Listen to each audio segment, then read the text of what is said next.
আমি মুভি দেখতেছি তো আমার অনেক চিপস খেতে ইচ্ছা করতেছে, জানা একটু চিপস নিয়ে এসে দে। আমি কেন নিয়ে আসবো? আরে দাঁড়া দাঁড়া, তোকে আমি আরো 10 টাকা দিচ্ছি, যা এবার আমার জন্য চিপস নিয়ে আয়। আবার 10 টাকা পাইছি, এখন আমি যাই। পাজিটা টাকার লোভে পরে কাজ করতেছে। ভাইয়া নাও তোমার চিপস। আচ্ছা আচ্ছা, থ্যাংক ইউ থ্যাংক ইউ। 10 টাকা তো পেয়ে গেছি, এই টাকাটা এখন বক্সে জমাই। বুকাটা কিচ্ছু বুঝে না, 2 টাকা দিয়ে 10 টাকার কাজ করাই নিচ্ছি। আরে বাবা, অনেকগুলো টাকা হয়ে গেছে। এই টাকাগুলো দিয়ে তো বাইক কেনার পাশাপাশি একটা বাড়িও করতে পারবো।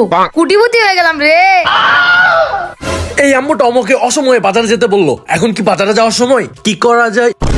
পাইছি পাইছি, আইডিয়া পাইছি। আমি তো বিপ্লবকে দিয়ে বাজার করাতে পারি, তাহলে আর আমাকে বাজারে যাওয়া লাগতেছে না। এই বিপ্লব। জি ভাইয়া।